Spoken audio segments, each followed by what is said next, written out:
तर आज होतं शरण्याचं बर्थडे सेलिब्रेशन आणि हा व्हिडिओ तुमच्यासमोर थोडा लेट आलेला असेल, कारण त्यामागे खूप मोठं कारण आहे.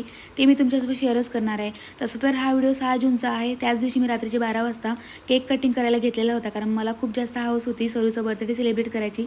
सोबत सरूलासुद्धा खूप जास्त खुशी होती, कारण तिला केक कटिंग करायला मिळणार होतं. रात्रीचे 12 वाजता आम्ही मस्त असं सेलिब्रेशन केलं, सरूला झोपून दिलं आणि पुन्हा सकाळी सरू मस्त अशी फ्रेश होऊन उठलेली होती.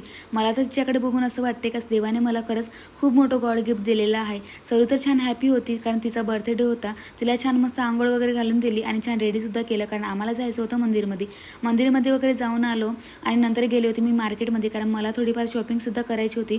कारण अगोदर मी खरंच शॉपिंगसुद्धा काहीच केली नव्हती आणि आज आमच्याकडे एक छोटीशी मावसुद्धा आलेली होती.